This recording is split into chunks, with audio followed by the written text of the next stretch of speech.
Assalamualaikum warahmatullahi wabarakatuh. Shalom, salam sejahtera untuk kita semua. Om Swastiastu, Namo Buddhaya, salam kebajikan. Perkenalkan, kami dari kelompok 6 Pendidikan Inklusi yang beranggotakan Lalu Ardian Hidayat, M. Setiawan Jordi, Maulida Ulfah, Ripka Laurensi, Sartika, Gabriela Audrey, Aisyah Nur Faradina, dan Putri Natasha. Kami akan mengangkat pembahasan tentang dinamika pendidikan inklusi. Selain membahas presentasi dinamika pendidikan inklusi secara umum, kami juga akan memberikan solusi bagaimana menghadapi dinamika pendidikan inklusi di masa pandemi. Atau dalam arti lain, kami akan menjelaskan juga tentang jikapun ada anak berkebutuhan khusus yang seharusnya memasuki sekolah, namun di masa pandemi seperti ini tidak bisa bertatap muka. Apa yang harus dilakukan agar memiliki kesiapan dalam menghadapi dinamika pendidikan inklusi? Penjelasannya sebagai berikut. Apa itu dinamika pendidikan inklusi? Secara umum, dinamika dapat didefinisikan dalam berbagai hal, misalnya dinamika ekonomi, dinamika keluarga, dan dinamika pendidikan. Maka dari itu, dinamika merupakan sesuatu yang mempunyai kekuatan yang selalu bergerak, berkembang, dan dapat menyesuaikan diri secara memadai terhadap keadaan. Ibnu Sina mengartikan pendidikan atau pembelajaran berkaitan dengan seluruh aspek yang ada pada diri manusia melalui dari fisik, mental, ataupun moral. Pendidikan dilarang mengabaikan perkembangan fisik ataupun yang memiliki pengaruh terhadap perkembangan fisik seperti olahraga, minuman, makanan, kebersihan, dan tidur. Jadi, pendidikan tidak hanya memperhatikan aspek moralnya saja, namun juga membentuk individu yang menyeluruh termasuk jiwa, karakter, dan pikiran. Dinamika pendidikan, di mana pendidikan merupakan suatu konsep ketidaktetapan dari ketidaktahuan menjadi tahu. Pada hakikatnya, dinamika pendidik diartikan sebagai suatu proses yang berjalan secara kontinu di mana dalam menghadapi era yang begitu cepatnya, perkembangan yang sudah tentu akan membawa perubahan. Namun, di sisi lain, dinamika pendidikan juga sering merujuk pada ketidakmampuan seseorang dalam menerima pengaruh era globalisasi. B. Dinamika pendidikan. Dinamika pendidikan menjadi salah satu topik pembahasan yang mana ulasan mengenai pembahasan dinamika pendidikan ini tidak akan ada habisnya. Dinamika pendidikan atau dengan sederhana diartikan sebagai naik turunnya baik berupa kualitas pendidikan, jumlah presentasi peserta didik, jumlah tenaga pendidik, dan sebagainya menjadi tolak ukur yang selalu diperhitungkan setiap tahunnya. Bahkan dengan drastis, dinamika pendidikan khususnya di Indonesia sangat pesat naik turunnya. Dinamika pendidikan juga salah satu dampak dari ledakan dinamika penduduk, yang mana semakin tahun semakin tinggi presentasinya. Ledakan penduduk yang terjadi mengakibatkan banyak sekali anak yang sudah memasuki usia belajar di sekolah, namun kapasitas yang tersedia di sekian banyak sekolah masih belum mampu menampung sekian banyaknya usia anak yang harus memasuki usia belajar di sekolah. Oleh karena itu, salah satu solusi yang diberikan oleh pemerintah yang menjadi kontroversi di kalangan orang tua siswa yang mengharapkan anaknya memasuki sekolah favorit atau unggulan merasa kecewa dan kurang sepemahaman dengan pemerintah, yakni zonasi atau secara mudah diartikan sebagai sekolah dekat rumah. Zonasi menjadi salah satu alternatif yang presentasi keefektifannya hampir mencapai 50% ini masih banyak sukar diterima oleh banyak kalangan, terutama orang tua dan siswa itu sendiri.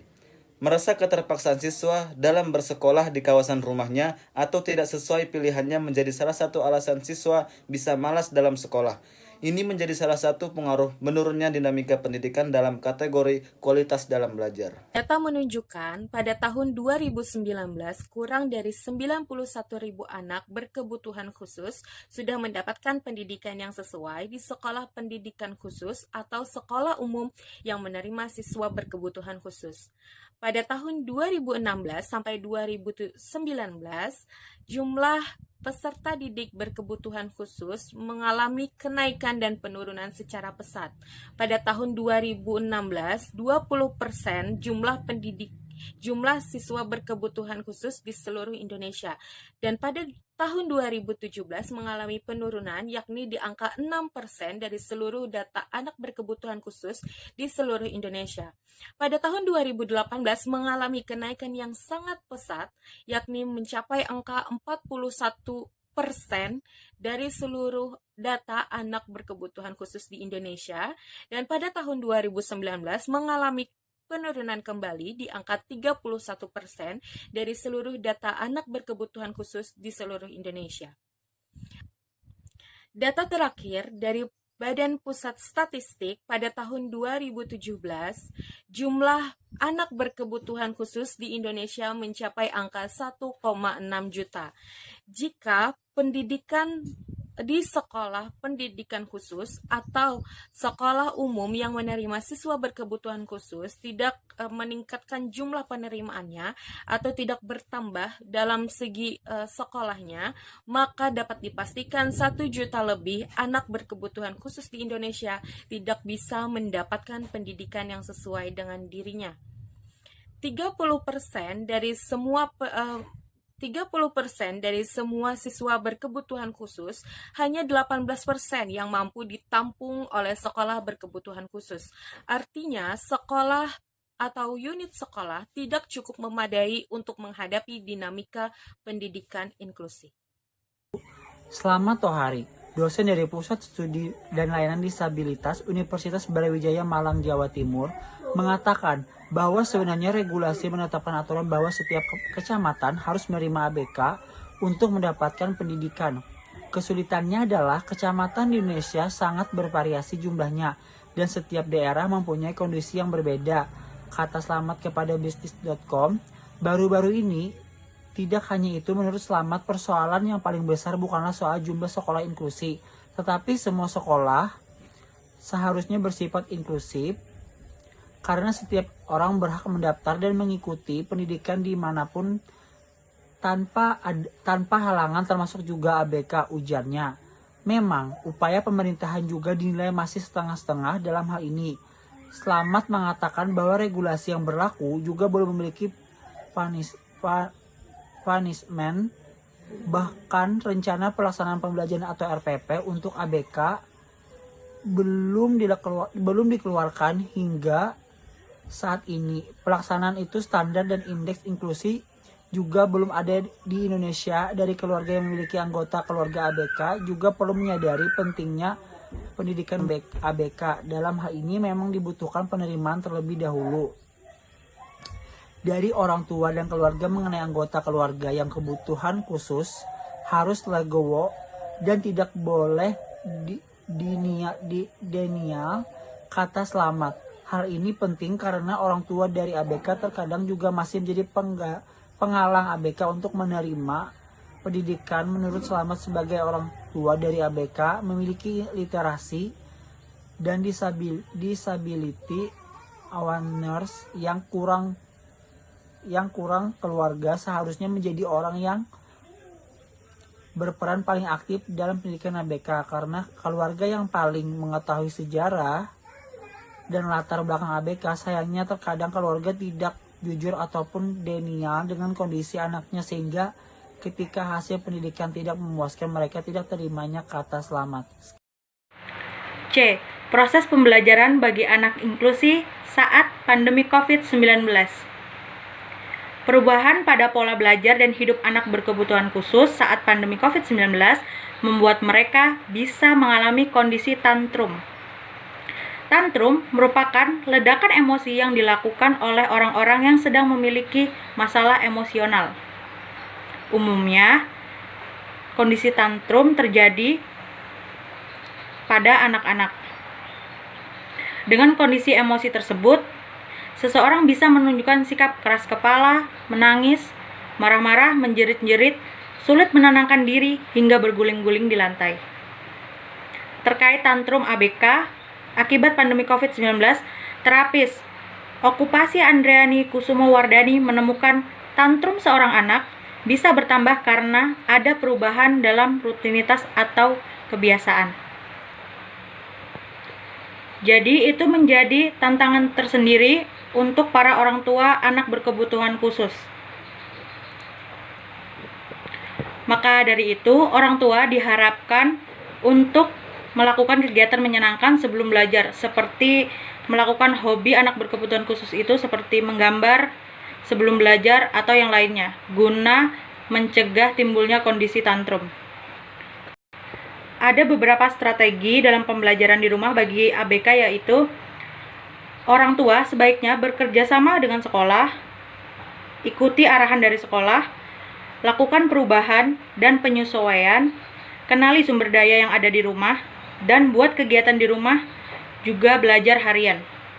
Saya akan menjelaskan tahapan-tahapan dalam penyelenggaraan pendidikan inklusif atau peta jalan penyelenggaraan pendidikan inklusif yang memiliki dua bagian, yaitu yang pertama adalah pemantapan strategi dan implementasi. Tahapannya adalah tahap 2 tahun 2019. Poin pertama, perluasan penyelenggaraan pendidikan inklusif. Poin kedua, pemetaan indikator strategi, perluasan akses dan data nasional ABK. Poin ketiga, penguatan regulasi nasional. Setelah itu tahap 2 tahun 2020. Poin pertama, perluasan penyelenggaraan pendidikan inklusif nasional. Setelah itu poin kedua, pemetaan indikator kendala perluasan akses. Poin yang ketiga, penguatan regulasi tingkat provinsi. Setelah itu tahap 2 tahun 2021. Poin pertama, perluasan akses penyelenggaraan PI. Poin kedua, penguatan strategi penyelenggaraan PI. Poin yang ketiga, penguatan regulasi tingkat kabupaten atau kota. Setelah itu, bagian yang kedua, penguatan mutu dan budaya inklusif. Dan tahapannya adalah tahap 3 tahun 2022. Poin yang pertama, pemerataan penyelenggaraan PI tingkat provinsi. Poin yang kedua, pemetaan indikator peningkatan mutu dan aksesibilitas sekolah. Poin yang ketiga, aktualisasi budaya inklusi di sekolah dan peran lembaga mitra. Setelah itu tahap 3 tahun 2023. Poin yang pertama, pemerataan PI di seluruh kabupaten atau kota. Setelah itu poin 2, peningkatan mutu PI. Poin yang ketiga, peningkatan aksesibilitas. Poin yang keempat, aktualisasi budaya inklusi di sekolah. Selanjutnya tahap yang terakhir, tahap 3 tahun 2024. Poin yang pertama, pemerataan PI di seluruh kabupaten atau kota. Poin yang kedua, penguatan mutu PI nasional. Dan poin yang ketiga, penguatan budaya inklusi di sekolah. Setelah itu, pendidikan inklusi berarti sekolah harus mengakomodasi semua anak tanpa memandang kondisi fisik, intelektual, sosial emosional, linguistik, atau kondisi lainnya. Dengan kata lain, tidak memilih kondisi anak. Hal ini dilandasi oleh kenyataan bahwa dalam masyarakat terdapat anak normal dan anak berkebutuhan khusus atau ABK, termasuk ABK yang tidak dapat dipisahkan dari kehidupan sebagai suatu komunitas manusia dan sebagai makhluk sosial. Elemen-elemen penunjang pendidikan inklus sebagai berikut. 1. Sekolah yang ramah. 2. Guru yang ramah. 3. Menekankan kerjasama. 4. Kurikulum yang fleksibel. 5. Layanan individual. 6. Mengakomodir pekerjaan. 7. Kerjasama tim, dan lain-lain. Secara garis besar, dalam mencari solusi bagaimana pendidikan anak berkebutuhan khusus atau inklus mendapatkan pembelajaran secara optimal dalam masa pandemi COVID-19 adalah bagaimana cara tenaga pendidik dalam mensiasati atau dalam kata lain Guru adalah sentral utama dan didukung oleh orang tuanya. Yang terakhir yaitu simpulan. Dinamika pendidikan merupakan suatu konsep ketidaktetapan dari ketidaktahuan menjadi tahu. Pada hakikatnya, dinamika pendidikan diartikan sebagai suatu proses yang berjalan secara kontinu, di mana dalam menghadapi era yang begitu cepat perkembangannya, sudah tentu akan membawa suatu perubahan. Namun, di sisi lain dinamika pendidikan juga sering merujuk pada ketidakmampuan seseorang dalam menerima pengaruh era globalisasi. Kemudian dinamika pendidikan juga salah satu dampak dari ledakan dinamika penduduk, yang mana semakin tahun semakin tinggi presentasinya. Ledakan penduduk yang terjadi mengakibatkan banyak sekali anak yang sudah memasuki usia belajar di sekolah, namun kapasitas yang tersedia di sekian banyak sekolah masih belum mampu menampung sekian banyaknya usia anak yang harus memasuki usia belajar di sekolah. Oleh karena itu, salah satu solusi yang diberikan oleh pemerintah yang menjadi kontroversi di kalangan orang tua siswa yang mengharapkan anaknya memasuki sekolah favorit atau unggulan merasa kecewa dan kurang sepemaham dengan pemerintah, yakni adalah zonasi, atau secara mudah diartikan sebagai sekolah dekat rumah. Zonasi menjadi salah satu alternatif yang presentasi keefektifannya hampir mencapai 50%. Untuk itu masih banyak atau sukar diterima oleh banyak kalangan, terutama orang tua dan siswa itu sendiri. Mereka merasa keterpaksaan siswa dalam bersekolah di kawasan rumahnya atau tidak sesuai pilihannya menjadi salah satu alasan siswa bisa malas dalam bersekolah. Hal ini menjadi salah satu pengaruh menurunnya dinamika pendidikan dalam kategori kualitas dalam belajar.